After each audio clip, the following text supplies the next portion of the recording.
Assalamualaikum warahmatullahi wabarakatuh. Bersama saya Tri Suprihatingsi berbagi kembali dengan kegiatan yang ada di TK Anak. TK Anak Pintar adalah lembaga pendidikan prasekolah yang berorientasi pada sekolah ramah anak dengan konsep pengembangan kecerdasan jamak, menerapkan kurikulum pembelajaran menyeluruh melalui pendekatan individual serta mengintegrasikan nilai-nilai Islami dalam aspek pembelajarannya. Peserta didik adalah mereka yang rentang usianya antara 4-6 tahun, di mana perkembangan kemampuan berkomunikasi dan berbahasa, menulis dan membaca mereka sudah banyak yang terasah, mulai tumbuh dan berkembang ketika dilakukan dengan cara bermain, belajar yang menyenangkan. TK Anak Pintar berusaha mengasah dan memberikan stimulus untuk meletakkan dasar-dasar dalam pengembangan kemampuan fisik, kognitif, bahasa, sosial, emosional, konsep diri, disiplin, kemandirian, seni, moral, dan nilai-nilai agama. Pemberian stimulus atau rangsangan pendidikan tersebut bertujuan untuk membantu pertumbuhan dan perkembangan jasmani dan rohani agar anak-anak memiliki kesiapan dalam memasuki pendidikan lebih lanjut atau ketika memasuki usia sekolah dasar. Namun ketika memasuki masa pandemi COVID tahun 2019 sampai 2021, adanya peraturan PPKM, pembatasan kegiatan masyarakat, hampir semua kegiatan di masyarakat dibatasi, begitupun kami. Sekolah melakukan kegiatan belajar mengajar melalui daring atau pembelajaran terbatas. Kegiatan belajar banyak diserahkan atau membersamai di rumah. Hal ini memberikan efek yang amat sangat luar biasa dan ini amat sangat terasa bagi kami. Begitu juga mungkin terasa dengan teman-teman di sekolah-sekolah yang lain. Anak-anak sangat terasa penurunannya. Mereka mengalami keterlambatan perkembangannya. Kemampuan peserta didik terutama dalam hal kemandirian, ketidakdisiplinan dan tanggung jawab amat sangat berkurang. Bahkan anak-anak cenderung untuk bermain saja dan mengandalkan orang tuanya serta emosinya yang kurang terkendali. Hal yang dirasakan seperti ini membuat kami beserta guru-guru merasa gelisah, merasa tertantang bagaimana caranya mengatasinya. Kami mengadakan rapat dengan guru-guru untuk membicarakan hal ini, bagaimana mencari solusinya. Dan kita dapatkan solusi bersama orang tua, karena pendidikan itu harus sejalan.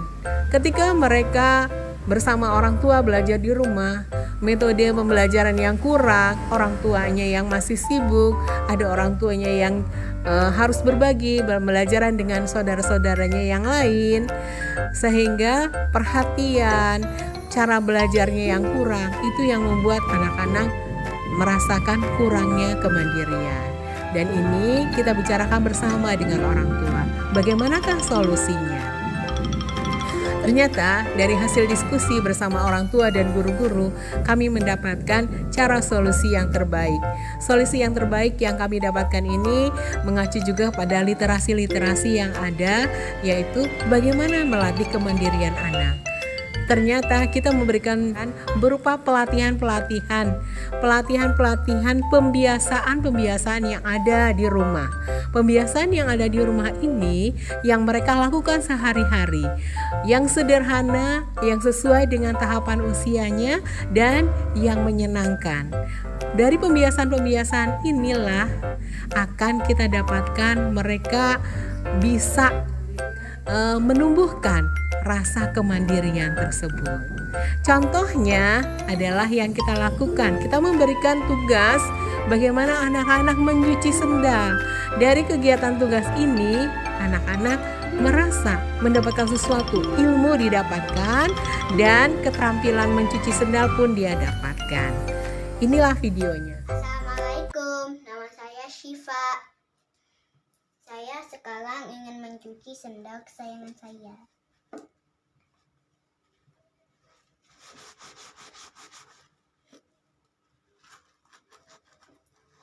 Kakak, kenapa sih sabun ada busanya?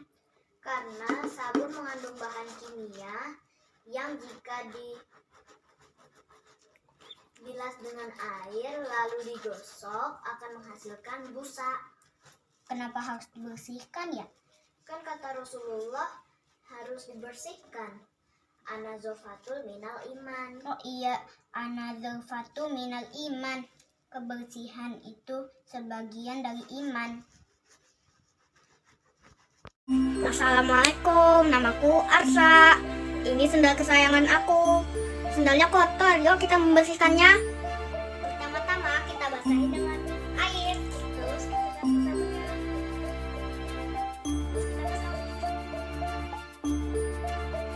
Kenapa ya sabun tuh bisa ngeluarin busa? Yuk kita tanya yuk. Halo Mbak Ya, kenapa ya sabun itu bisa ngeluarin busa? Halo Arsa, ada zat kimia di dalam sabun yang ketika bertemu dengan air maka mengeluarkan busa. Tugas busa untuk memecah kotoran sehingga bisa mudah untuk dibersihkan. Oh gitu, oke. Bersihkan, tinggal dijemur sekarang. Terima kasih teman-teman, dadah. Ternyata dari kegiatan yang ada di sekolah yang dilakukan bersama orang tua, kegiatan tersebut memberikan hasil yang luar biasa. Anak-anak terlihat tampak proses perkembangan kemandiriannya.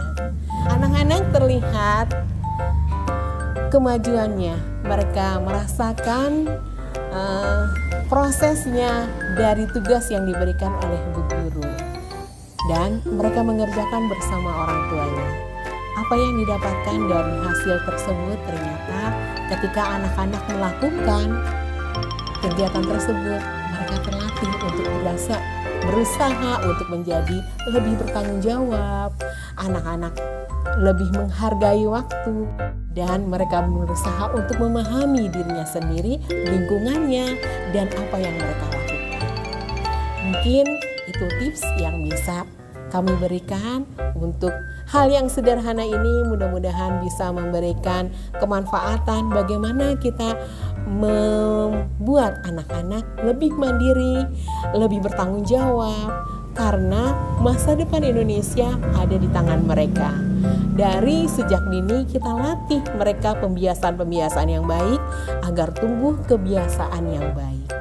Mereka menjadi pribadi yang mandiri, yang tangguh, karena di tangan mereka kita letakkan harapan itu. Maju pendidikan Indonesia bersama Sekolah Penggerak Angkatan Pertama. Assalamualaikum warahmatullahi wabarakatuh.